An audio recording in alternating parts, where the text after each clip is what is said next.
Hello, good morning. Today our guest is Professor Igor Grossman. Hello, Igor. How are you doing?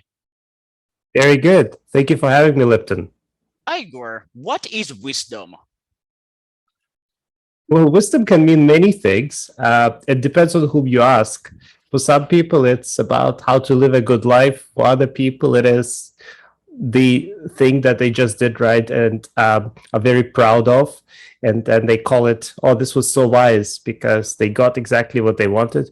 For many psychologists, wisdom is more about figuring out how to navigate challenging situations where you don't know what the right or wrong answer may be from the get-go, where the situation is very complex, and sort of try to navigate the complexity of different trade-offs, because many situations that we have in our lives, we don't really know how to solve it in some kind of algorithmic fashion. So we are encountering trade-offs. You want to do this, or should I do this? Different moral standards may be in conflict, different interests and desires that we may have are in conflict. And so for some scholars like myself, wisdom is about how do you navigate such trade-offs, such conflicts.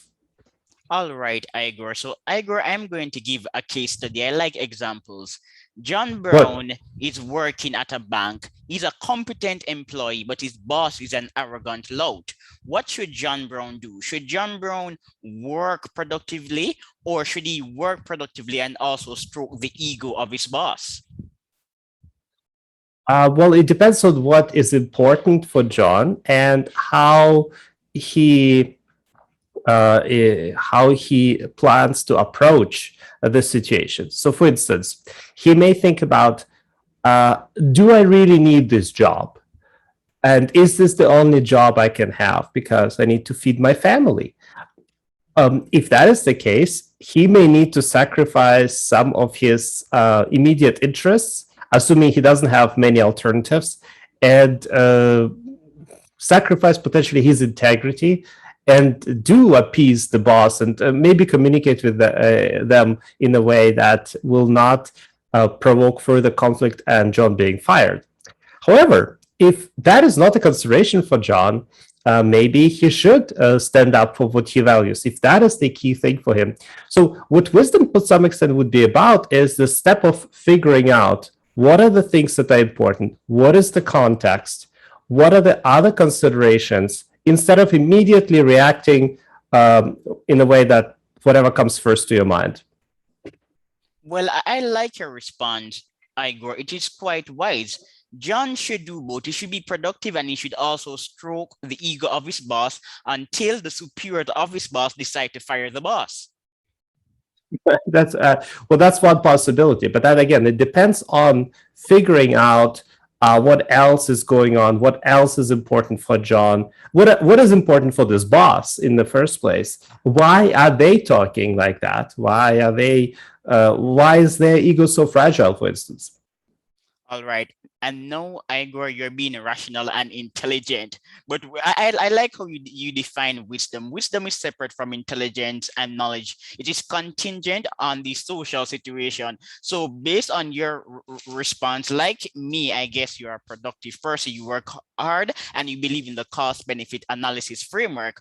But in the context of John Brown, it needs the appropriate mix of wisdom, intelligence, and rationality. Because if the boss is egotistic, this could be for a particular reason. So if John Brown is wise and intelligent, then if he figures out why the boss is so egotistic, then he can transform the personality of the boss, and the boss will not get fired, and the boss will keep his job, and we all end up happy. Yeah, this is an interesting question, and it's exactly at the core what I'm so interested in, Lipton.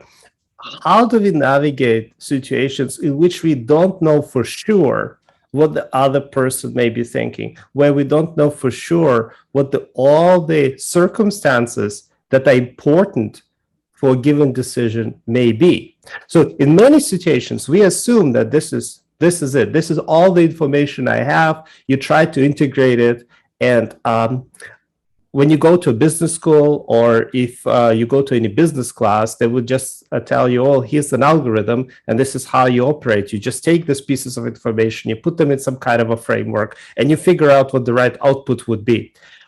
But realistically, in many aspects of our lives, we don't know what the boss will be like. We don't know what all the ingredients are, or maybe that would be important for making a decision. So you operate under this immense uncertainty. And that's why I think wisdom is, to some extent, more important to figure out how do you navigate this uncertainty, to recognize the uncertainty in the first place. And I would dare to say that, to some extent, how we understand rationality nowadays, if it is really about this drilled down perspective where you just like, here are all the pieces of information, let's just integrate them together in a logical and coherent fashion and move forward, may not be sufficient, because in many situations we just don't know all those pieces. Exactly. And Igor, because wisdom is so complicated, maybe I'm being naive to expect people like yourself to develop a wisdom quotient. Yeah, the wisdom quotient is probably uh, a far-fetched idea. I mean, to some extent, one could also say something similar about intelligence. Uh, Intelligence, how initially Simone Binet defined it or understood it, was highly contextual and depended on the circumstances. It was developed for understanding kids and how to educate them better in France, especially kids from low-income environments.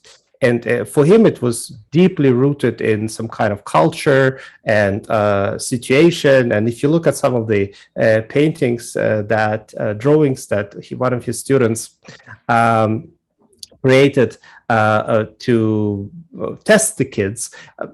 Nowadays, we would not think of them as somehow reflecting intelligence, because our culture changed quite dramatically. But there is, of course, an attempt to integrate it in intelligence, and there is an idea of an intelligence quotient, that it has been a very powerful and important piece of research. But of course, it doesn't capture everything. And in the same way, especially for wisdom, where the whole paradigm is about understanding what we may not be capturing, having a quotient seems kind of ironic. And I hope that we will not end up with some just like single idea about what the key ingredient of wisdom is about, because in most of my research, as well as research of my colleagues, we find that it is a combination of things. It is not just one thing, but there are several features that often are very important in complex interpersonal social situations. Igor, I'm really enjoying this conversation. Let me give another example. I love case studies. Sure. John Brown, I'm going to use the name John again. John Brown is a highly intelligent man in Germany. John Brown takes a trip to Australia, or let's say Africa, and he ends up in a bush in Australia, or in deep rural Africa. These people, they are at a different level of development than John Brown. They do not have the computer. How will John Brown adapt to this situation? Obviously, John Brown will evolve, or should we say devolve, by becoming more responsive to social norms and trends in this society. If John Brown argues that I am a highly intelligent, so I will not adapt, John Brown is not a wise man. Right. Well, John will definitely need some understanding of the context. And he would need to understand what is different between the situation that he's used to and the knowledge that he has, and the new context that he may not be used to, and where he doesn't have knowledge, where he needs to figure out how to acquire that knowledge. As an initial step for this type of inquiry and critical reflection, obviously he will need some form of cognitive abilities, be it about just recognizing that other people may think differently from him, or that whatever his knowledge may be may not be applicable to this very different cultural context. But whether just intelligence would be capturing that, arguably not, because what John will also need is this social interpersonal component. He will need to potentially interact with others in order to survive in that new environment, even if he doesn't speak the language very well or at all. He will need to somehow communicate with people living there, because arguably all by himself, he will not be able to survive. And we know that, just for instance, pure cognitive abilities, by pure I would mean sort of domain general cognitive abilities as captured by IQ, are often insufficient to really smooth the interaction between agents. I mean, there are a lot of very smart people who are very dumb when it comes to interpersonal situations. There are also some people who may not necessarily be the rock stars on IQ tests, and nevertheless are very well versed in these interpersonal situations.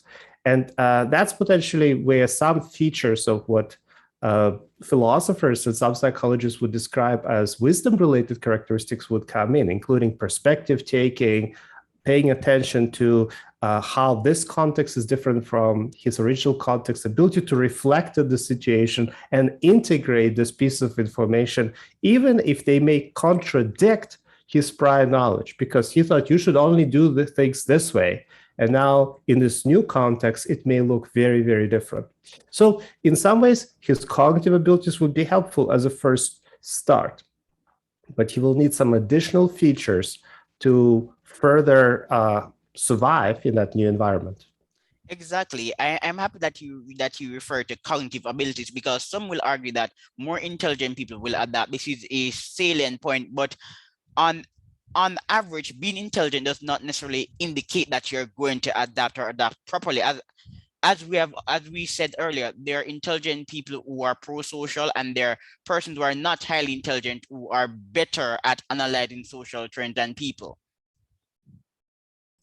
But that's correct. I mean, we have quite a bit of research showing that intelligence often doesn't have much of an implication for pro-social behavior. Smarter people are not necessarily more, virtuous people, if you want to use that term, or more moral people.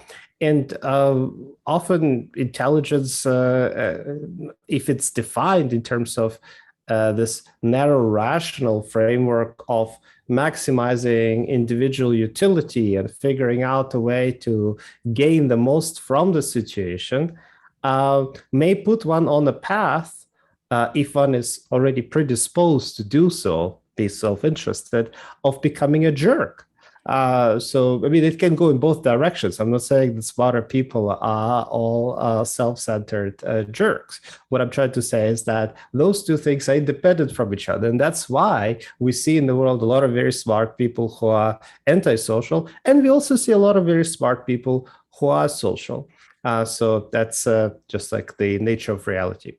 Yeah, Carlos Cipolla, the late economist, he wrote a book. I read the book. Let me try and remember the name. The Laws of Human Stupidity. And Carlo did an empirical study, but he did not share much of the data with us because he wanted to retain the anonymity of the subjects. And Carlo said that based on his research, the same variation of stupid people was equivalent everywhere. So if you was at a top university and the percentage of people who are stupid is 4%, then at the top university, 4% of people were stupid. Yeah, that's possible. Yeah, I don't know this book, but it sounds interesting. Yeah, Carlos Cipolla was in the age of aggressive economics, when people just call you an idiot if you are dumb. I remember reading an economic journal from the 70s, and I won't name the academic, but he wasn't charitable to his critics. This is a difference today. When academics write, they tend to be a bit more polite. Maybe they're getting wiser, we don't know. But Igor, what do you think about children? I think children are very wise. When children want benefits, they exert soft power. They really understand the implications of soft power. That's possible. I think it depends on the child. There are a lot of individual differences, but without, I mean, there are different perspectives on this. Some perspectives suggest that you need to drill down on children from early on because they're so impressionable, and stuff them with as much information as possible, putting a particular framework on this tabula rasa. And others say that children are natural philosophers, and we should capitalize on their curiosity and let them pursue whatever they're interested in. These are different philosophical positions, different worldview positions, if you want. I would not be judging whether one is superior to another. I think to some extent it depends on cultural context and whatever is suitable for a given society. But I do know that, I mean, I don't have children by myself, but from my understanding, kids are generally very curious and they are willing to ask questions. And things like perspective taking does develop early. So in already early mid childhood, kids are very well versed in understanding what others may or may not be thinking. Of course, when you're talking about like 3-year-olds, those abilities may not entirely be there yet, but they do develop fairly early on. Children understand the power of cuteness, and there is a biological basis for preferring cuteness. So I would give children the edge in some aspects of wisdom. When children when children want to be treated properly, they don't act boisterously. They act nice. That's possible, but I mean, there's other features of wisdom that I'm not sure about how we just don't know enough Yeah. whether children are better or worse. For instance, one key aspect often mentioned in philosophical scholarship on wisdom or has been mentioned in the past, as well as more recently in psychology, is this very important term called intellectual humility, recognizing limits of your knowledge, recognizing what you know versus do not know, instead of bragging about how good you are about something, recognizing your fallibility and limitations. And I'm not sure if kids are necessarily better there. No. Uh, I think they there is some research in some of it I've been involved in, but also a lot by other developmental psychologists showing that children do recognize if somebody is bragging about things that they have no idea about versus talking about things that they do know about, and they do reward the people who talk about things they do know about, so like who have actually justified knowledge at a greater rate. So there is at least some recognition that this feature of humility and boundary of one's expertise is important for trust and for reputation. But whether kids use this in their actual life, spontaneously reflect on their limitations, I think that's to some extent ideally something they would learn in school. Our schools aspire to teach children to be able to self-reflect in a way where they would recognize limitations. That's what critical thinking to some extent is about. But as we know, there's quite a bit of a discussion whether our schools indeed succeed at doing so. I'm happy that you refer to critical thinking. Igor, can it be taught? I think depends on how you define it. I find critical thinking is such a buzzword. It belongs for me into the category of this popular words that people use without knowing exactly what it means. Maybe wisdom is also up there. Another one that also fits the characteristic of a buzzword would be mindfulness. What does it even mean? So critical thinking, if it means critical reflection on one's limitations, I think one can potentially teach it. There's a whole schools of philosophy, including the skeptics, that have attempted to cultivate it through self-study, through exercises. I think if you look at some philosophical traditions in South and East Asia, you would also see similar tendencies of self-study and reflection and recognizing where one's boundaries are. But whether we do it successfully in everyday life, especially in our Western societies, I'm not sure.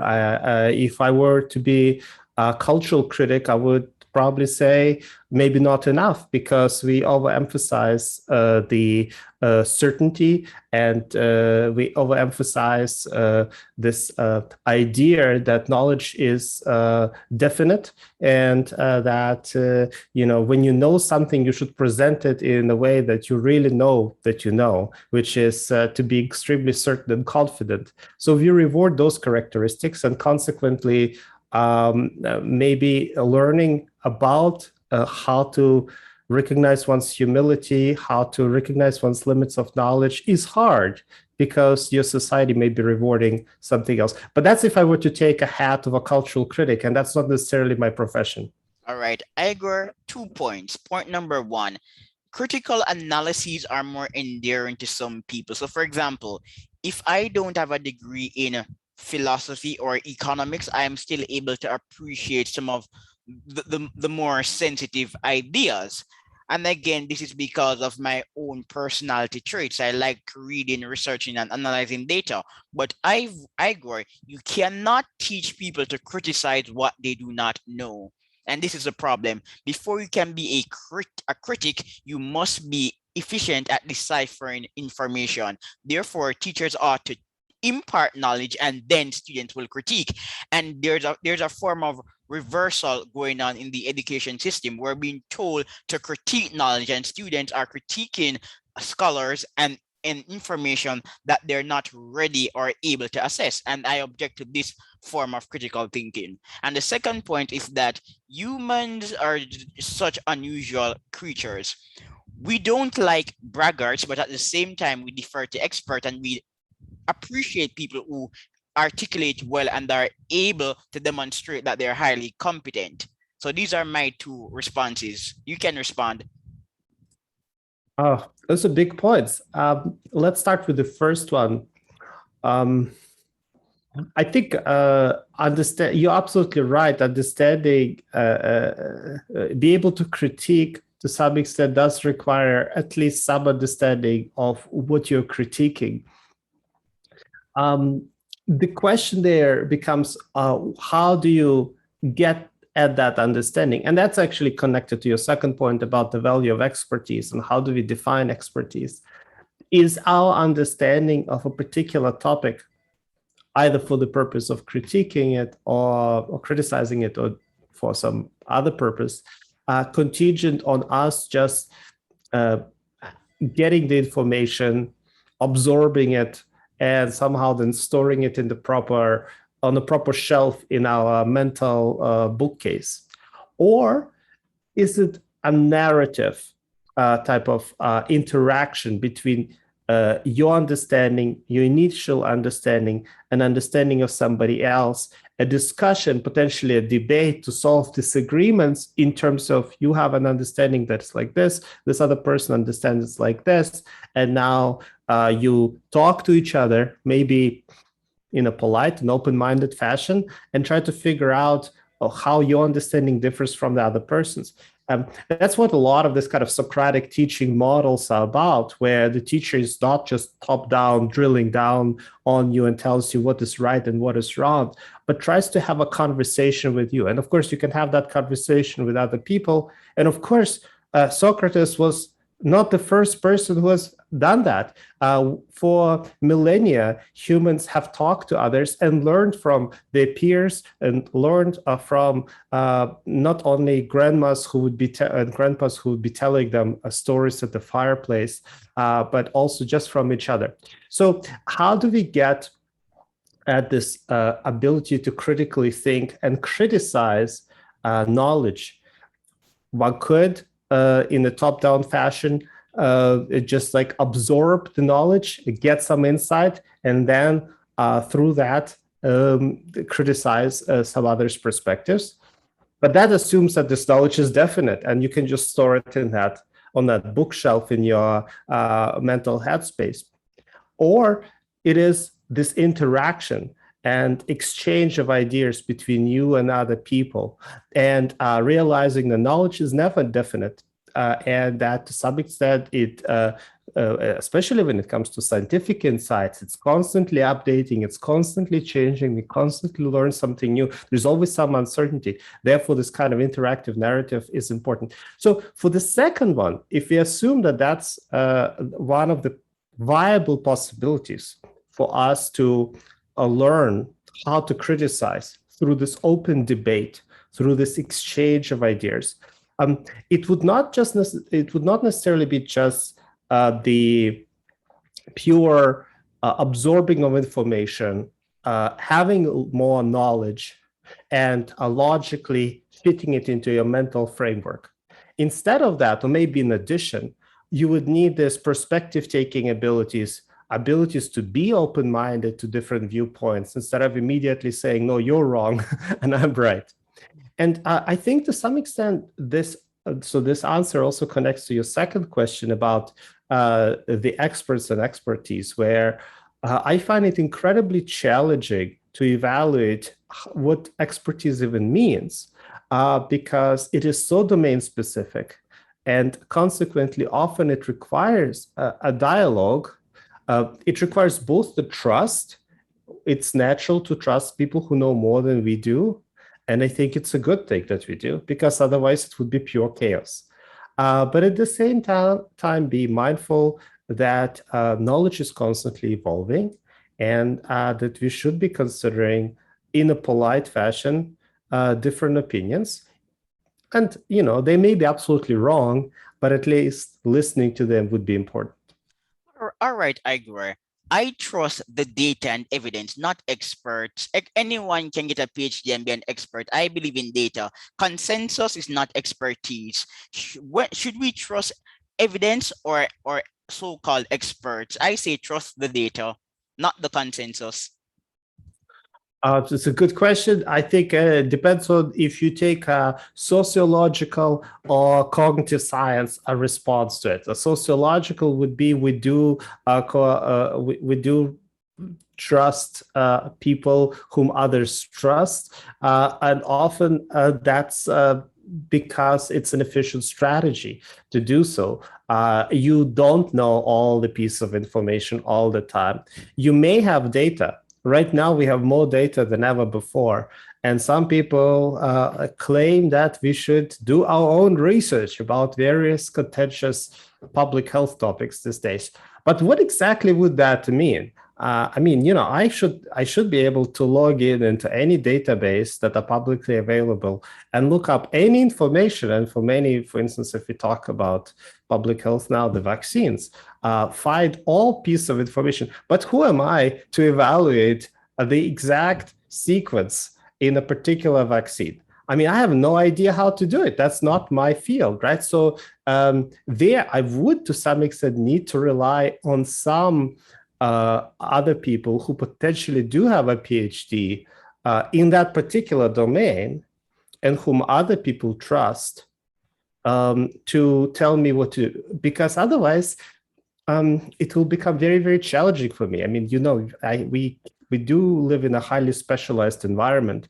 And otherwise, for instance, imagine you want to get on an airplane and fly somewhere.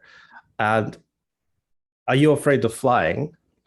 So should you be starting looking into how exactly airplanes fly because you don't know if it will crash?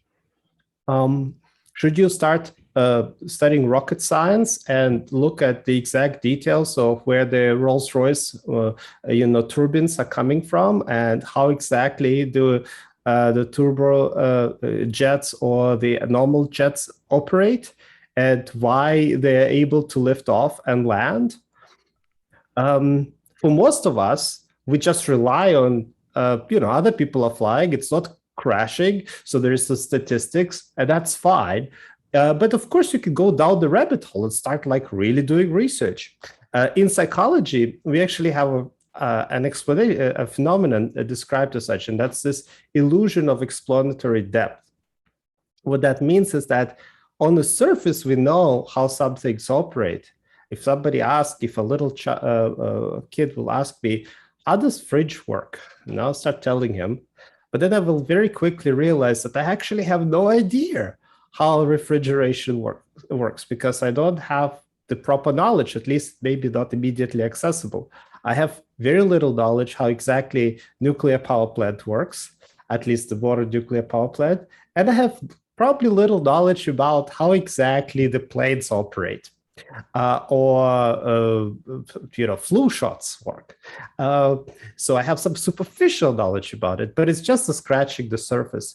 And that's exactly, I think, what you're after here, Lipton, that can we trust ourselves without recognizing limits of our knowledge, our intellectual humility, to really pursue this and absorb this wealth of information that is available without relying on other people who can guide us?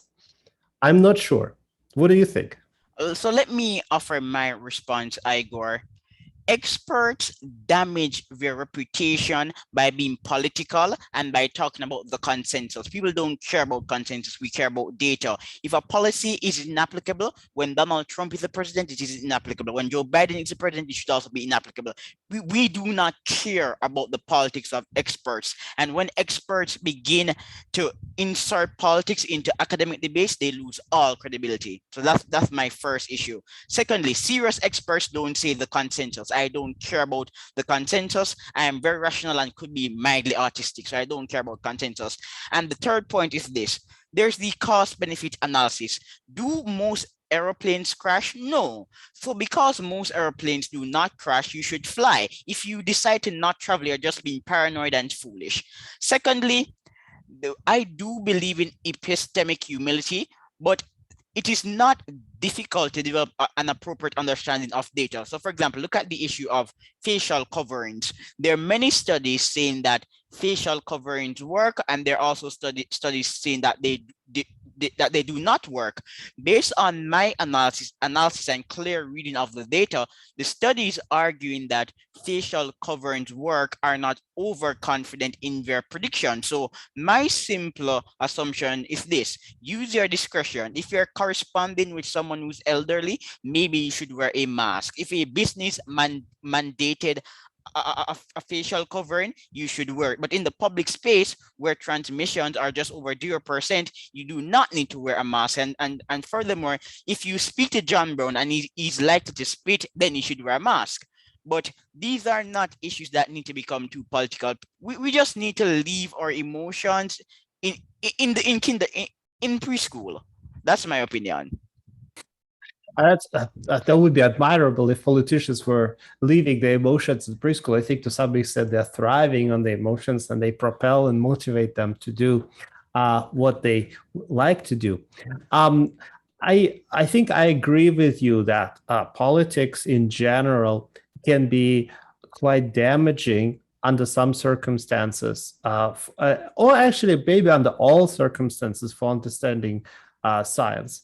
But at the same time, if we repackage and reframe politics as just a groupish behavior, which it is on a larger scale, driven by particular ideas shared in a group, and maybe that would be different from ideas of another group, and pushing for that agenda that is present in one group versus another. Of course, these ideas have been around with us for a very, very long time. And for a very, very long time, we also had to deal with knowledge. And so in some groups, people relied on whatever the group consensus was, and it was clashing with new insights and knowledge. Throughout history, we had those examples. So I agree with you that it can be very damaging. It has been damaging in the past. It probably continues being damaging in the future. And yet, I'm not naive. I think we will continue having groupish behavior because we're also social species. And sometimes we are lazy social species. Like psychologists like this term cognitive miser, Yes. where instead of thinking about ourselves, we often rely on some shortcuts. And one of the shortcuts is to trust whatever the group is trusting. Under many circumstances, this may be a good idea, except when new pieces of information that goes against the group norm come in. So there, I don't necessarily think I would disagree with you. Yeah, but then again, I am a rational person. Maybe you are also rational. I don't want to impose my norms of rationality on your persona. But Igor, just look at the issue of the COVID-19 vaccine. The vaccine can reduce the viral load, but it will not deter transmission. If you take the vaccine, you're still likely to contract the disease and transmit it. And in some circumstances, you may also die. So the issue for me is quite clear. But then again, I'm a naive logician. As an introvert, I am not sociable. Should I take the vaccine? Maybe if my doctor recommends it and I believe that I must take it, then I am going to take it. But if I'm an introvert who is not socializing and the vaccine will not prevent me from transmitting the disease, maybe I shouldn't be compelled to take the vaccine. If I'm extroverted and I'm always socializing and I may contract the disease, the vaccine can reduce the viral load. So maybe then I should take it. These issues to people like me seem quite simple, but on a broader societal level, they appear hysterical because people are not using wisdom. We do not need to be debating the matter. I'm vaccine hesitancy is not a big issue in most places. In some quarters in America, people are skeptical of the vaccine, not necessarily the COVID vaccines, but vaccines more broadly. But I do believe that in other places, people are not really critical of the vaccine. It's just that they're saying, I don't want to contract COVID. And if I get the vaccine, I don't want to get COVID and transmit it. So for this case, what we need to be encouraging is rational cost benefit analysis. If I'm an introvert who's always at home, maybe I am less compelled to take the vaccine. If you're extroverted, maybe you should take the vaccine. What are your views, Igor?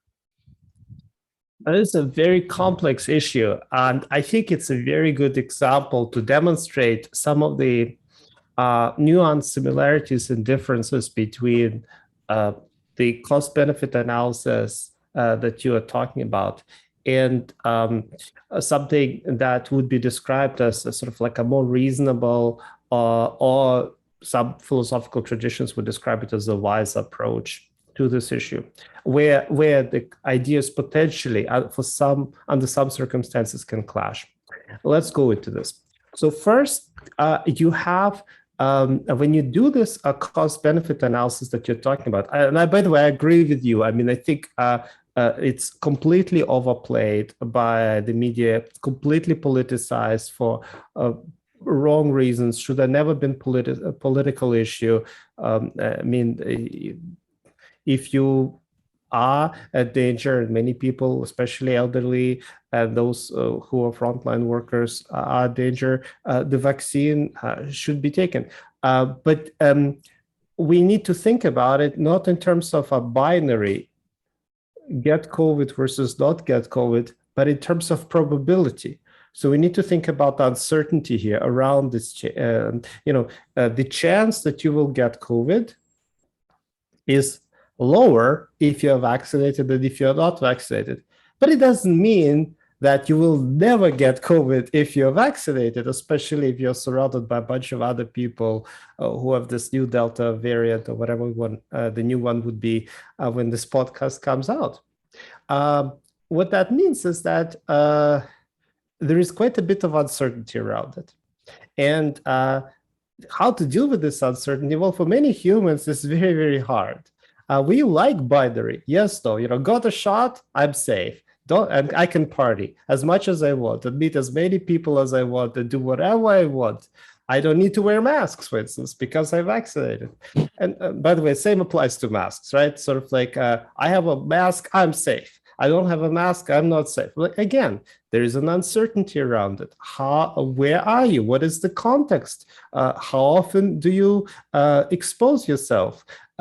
So there are a lot of this cross-temporal and contextual factors that we need to consider when we're dealing with probabilities, when we're dealing with uncertainties. And people are just not very good at that. And instead of that, try to convert it into a binary yes, no. Second, the cost-benefit analysis assumes a particular agent in mind, namely you. And that's what a lot of our ideas about rationality are based on, especially if you go to a business school or any class in economics, or even some of the late traditions. Like if you ask a person on the street what is rational, they will tell you the rational thing is what benefits me. So it's like what you would what you would hear in a business school setting. They would tell you the same thing in Econ 101. And that's why when you think about the cost-benefit analysis, you think about, should I do it? Does it benefit me to wear a mask, take a shot, or whatever, or not? But of course, the reality is much more complicated. We need to think about the system. And in the system, there are multiple agents who constantly interact with each other. And each of them may be thinking about what is benefit for them, but they may also be thinking about what is better for other people around them. And it's not true that everybody is just thinking, when they think, what is the right thing to do?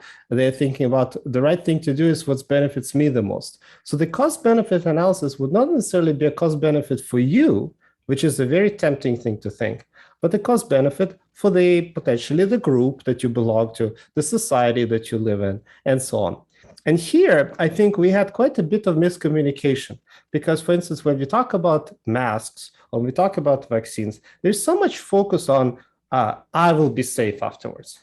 But it doesn't matter if you will be safe. To some extent, on the systemic level, all of this type of public health interventions have been about making the society, the group, be more likely, not definitely, but more likely to be safe. And that is a different level of analysis. It concerns the community, not an individual benefit. And so you would do it not because it serves you and your benefit outweighs your costs, but the benefit of the community outweighs potentially your costs. So that's where it becomes complicated. And that's where the wisdom idea comes in, where you need to balance this. You need to somehow consider these trade-offs between your interests and the interests of the group. A certainty about a particular issue and the uncertainty surrounding most of the public health measures, because there's still a chance that something may happen. Whether it really happens, we don't know. It depends on the circumstances. You need to pay attention to whom you're with. How often do you expose yourself? What is your health profile, and so on. And so that's why you start thinking about those additional considerations that a simple cost-benefit analysis probably will not be able to accommodate. I'm not saying that a cost-benefit analysis cannot accommodate this period. It will just become a much, much more complex decision tree.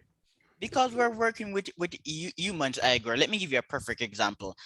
There's a tracker at Cornell University asserting that mask compliance is not leading to fewer transmissions. And I said to myself, this is exactly the problem.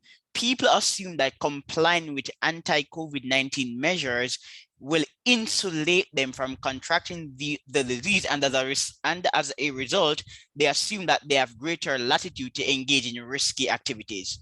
So I wear a mask, so therefore I can go to a party. The issue is that most people are not really being wise, Igor. And another problem is this. Most victims of COVID will not die, and neither do they require hospitalization. Yes, some do contend that the hospital system is under pressure, but this can be solved, especially in America, if we encourage private innovations, and maybe we should also alter some of these regulations. COVID is a pandemic, but COVID at this point, Igor, does it make sense to avert COVID transmissions? Is that really a laudable goal? Based on what we know, most people will not die if they contract the disease. Neither do they require hospitalization. And I am requiring innovations in medical technology and different regulations to induce private capital and investment in the health sector. So maybe we're overplaying COVID because we're not using wisdom appropriately. So for example, and I will belabor the point again. If you wear a mask, but you decide to go to parties, and at the party you're not wearing a mask, then are you really complying with anti-COVID-19 measures? That's an interesting perspective. I think it depends on what is most important to you. If you think that private investment can solve this, potentially and do it very, very quickly, which I'm a little bit skeptical about, at least the way how I understand this works. Like, will private investment right away lead to building a new hospital to take over the load from the ICU sectors of the hospital, so that they don't have to triage the patients? It's hard for me to assess that. I would bet that would be difficult to do. I cannot speak for the United States. I don't know the hospital system there. It's very complex. That I do know, but it is not something I'm a specialist on. I'm not a specialist on any hospital systems, period.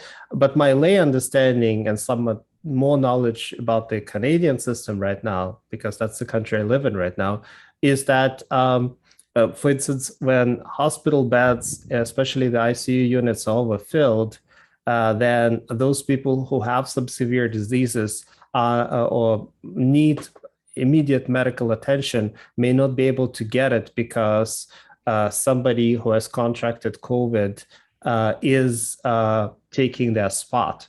And that can lead to some dramatic consequences. And there, in Canada, we don't have this type of option for private investment because the consensus opinion is that that's not necessarily the best thing to do, particularly in the long run.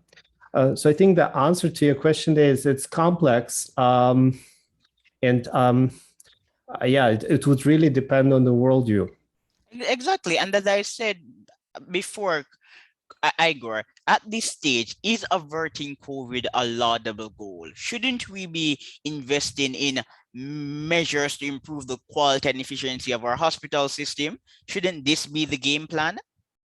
Because it's a pandemic, COVID will be here for a while, and we know the data on COVID. Most people will not die. So maybe we should just recommend an alternative situation. So, for example, changing our diets. I mean, I don't know if changing diets would help as much. In the sense that, in the sense that if you yeah, contract COVID, if your immune system is stronger, you're more likely to live. yeah, I see. Possibly, but again, like I'm not a specialist on diets, and but let's consider another important factor here before we wrap up, and this factor that is also playing a big role for wisdom and is kind of again stands orthogonal to the classic cost-benefit analysis that is associated with the neoclassic understanding of rationality. And this is the concern about the long-term versus short-term interests.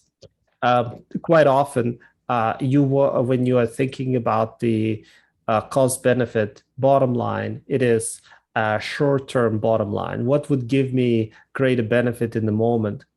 And even the consideration, like, is that, for instance, over the course of the pandemic right now, should we be focusing on the situation in hospitals and preventing people from contacting COVID at any cost and enforcing particular regulations so that more people get vaccinated and wear masks and so on and shields? Or should we be focusing on some other measures? It depends on your orientation. And it is very quickly becoming complex when you think about the fact that, yes, people may not die, which may be one important moral consideration for some, ethical consideration for some individuals, especially in public health. The death is that's what the public health units are trying to prevent. But death is not the only bottom line here. The other bottom line is that the more people you have, the longer it lasts, and the larger the pool of people, the larger the likelihood of certain mutations of the virus, so the longer the likelihood that the virus will be circulating and evolving potentially towards deadlier or just more elusive variants that the current preventive measures may not be as effective against, be it vaccines or something else. And that is like, again, like a long-term view, right? So because if it may not necessarily result in that many deaths, but if it circulates long enough and mutates, which is a given almost that it will continue mutating now, the worse, the larger the pool, the worse the likelihood of mutation, the faster this mutation in different parts of the world. And that can have long-term consequences. It's all right. So, I mean, again, it's like this is something that you would not be able to capture if you just do a classic sort of decision tree cost-benefit analysis, because some of it depends on unknown factors, and you would really need more of a kind of a complex systems approach to really simulate under what circumstances is this still okay versus undesirable. And that introduced a lot of uncertainty. And for many such situations, it almost becomes like a judgment call, which depends on whatever ethical concerns are most important to you. Let's say you're a public health decision maker. And then you have to figure out, what are the key things that I'm really standing for? Do I want to prevent death right now? Do I want to prevent further mutations? At what level am I comfortable lifting restrictions, for instance? What do I want to do at the end? A lot of complex questions, and that's why we need wisdom for some of them. Yes, so for example, COVID is mutating. Why is it mutating so rapidly? This is a question that people are not discussing enough or properly in the public space. These are questions that I am interested in because I'm a problem solver. I care more about solving the problem than being hysterical. I don't have time to go on Twitter and say, I am taking the vaccine or I'm wearing a mask. And in the pandemic, we're not focusing on the real issues. The big ethical questions that you're discussing, like, should we say, okay, our main emphasis is to reduce fatalities. We don't care that much about the rate of mutation. That's a point that you raise. People are not really organizing these parallels in their head. They're just saying, okay, John Brown doesn't wear a mask. We should shame John Brown. The lockdown, several studies have actually shown that lockdowns are ineffective at slowing the spread of COVID. Okay, then COVID is likely to mutate. It is highly contagious. Therefore, if COVID is so contagious, why are some lockdowns so ineffective? These are important questions that are not getting a fair share in the public space. Yeah, I'm not sure I Yeah. completely agree with your data on lockdowns Lockdown. not Well, I being can cite effective. some of the studies. National Bureau of Economic Research did a study. The Research Institute for Industrial Economics did a study. Okay. Swansea has a study. There are various studies, but there are also studies citing the contrary. But you get the point. Yeah, I think it is probably in many ways country specific. I've been following the Canadian news, and we definitely have seen a dramatic reduction in infection rates. And subsequently, of course, it's always a bit delayed. And that's another long-term consideration that COVID, as the pandemic has revealed how difficult it is for us as humans to think exponentially in nonlinear terms and plan ahead, because whatever the consequences are with COVID, of course, they're always at least 2 weeks delayed, because you are asymptomatic for at least a week and maybe even longer. Especially if you have been vaccinated, you may be asymptomatic and you will not feel anything, and you're still spreading. You're still likely to spread your disease to others if it's unrecognized. And so I don't know. I mean, I think in Canada, we have seen that lockdowns do lead. I mean, lead is a complex question, whether it's just a lockdown or something in addition to that. But so I would not be making a causal statement here, but I would say that lockdowns have corresponded to subsequent reduction in infection rates. This has happened during the first, the second, and the third wave of the pandemic we had in Canada. But I can imagine how in other parts of the world the situation may look different. United States is a very rich, diverse country, and consequently, people who have very different and emotional opinions about the pandemic may have reacted differently. And I can see how in some states, lockdowns potentially were not as effective.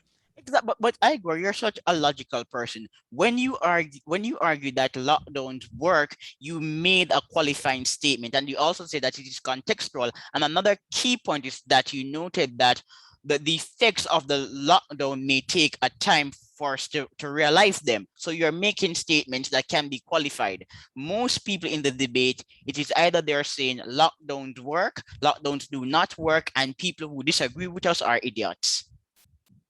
Yeah, I mean, what is difficult here is when you communicate with the general public about this, because we haven't been, and I mentioned that earlier, putting my cultural critic hat on, we haven't been training people to manage uncertainty and recognize that there is an inherent uncertainty in any decision-making process. Instead of that, we've been emphasizing, be certain, be confident, know what you want. This will allow you to get ahead in life. And so when we communicate with the general public, especially public health officials and politicians, they have to communicate in a certain way, because that is what you are expected to do. And consequently, these qualifying statements have been often removed from the debate just because there is an expectation that you should be giving a clear message, and a clear message is a message that reduces ambiguity. That's just part of our culture, unfortunately. I agree with you that providing in a transparent fashion the qualifications would have been desirable. I was joking about a year ago when I was thinking and talking to a friend, and I mentioned, the first thing that we will learn is that many events are not linear and are exponential, and we will learn them. And the second thing we will learn is that it's context dependent and that the rules cannot apply. You cannot just have a rubber stamp rule for the whole area or for the whole country, and that it will be always context dependent. Well, now a year later, almost 1.5, 2 years into the pandemic at some point, we still don't don't learn exactly or don't learn much about the exponential curves. And we still are far away to go in understanding how contextual some of the regulations have to be. So maybe I'm becoming a bit more skeptical, but I still think that the same ideas hold. Recognition of nonlinear patterns in the data, and that they are unfolding in a nonlinear fashion, and paying to what Aristotle would have called the priority of the particular, that in a particular situation, you may need to react in one way, and in another situation, another context, you may need to react in a different way. Yeah, Igor, you have some interesting articles on COVID, and I have two questions. One, can we teach wisdom? And two, is COVID making us unwise? Oh, that's a good question. I think wisdom can be definitely cultivated. So some features of wisdom, depending on what we mean by that, but I think they can be cultivated through particular forms of exercises. There is some evidence that suggests, preliminary evidence that suggests that, for instance, reflecting on your day in the third person may be an effective way to capitalize on this strategies that can promote intellectual humility, be willing and open-minded to different perspectives, and so on. How long-lasting those effects are, we don't know, but it seems to suggest that we can potentially help people cultivate those strategies. Whether we became less wise over the course of the pandemic, it depends on in which domain. We certainly became much more careful. I think many of us, but not everybody, became a bit more careful about our risk assessment of the people in the environment in terms of if they are contagious or not, and whether we sort of like wash our hands or how we interact with others. Certainly here in Canada, that has led to some changes, and the longer the pandemic lasts, the greater the likelihood that these changes will stick. And the same can be applied to the general sentiment, whether we became wiser or less wise. I don't think it matters at all. I would have hoped that we would have learned something about exponential nonlinear trajectories of various events, and would have learned about the priority of the particular, which are wisdom-related insights. So far, I don't see much evidence that we have really learned it, or that everybody has learned it. If anything, it seems like whenever we have a decline in cases, people are just throwing their hands in the air and starting party as if it's 1995. And I've seen that here on campus at the University of Toronto, where nobody was wearing any masks, and students, kids wanted to be kids, which is fine, except that there's still a pandemic going on. So bottom line is, I'm skeptical, but I also think that in some ways we are very resilient, and we can rebound very quickly.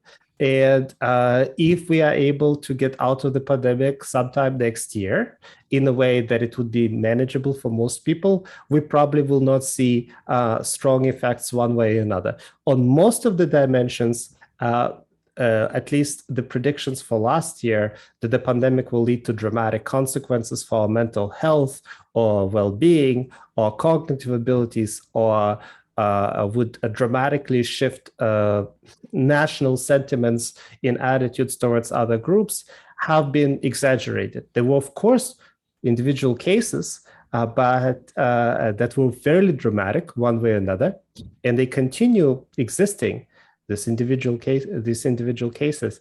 But overall, the changes have been much more modest than anticipated, including anticipated by leading experts in the field. Igor, this conversation is awesome. And my last statement is this. Maybe in a pandemic, being sociable is imprudent. But Igor, I really enjoyed the conversation, and I believe that you really liked it too. Yeah, thank you so much for having me, Lipton. Yes, it I was a loved talking to you. yeah, speaking to you has been a pleasure, and we're going to talk again more than likely via email. Bye. All right, take care.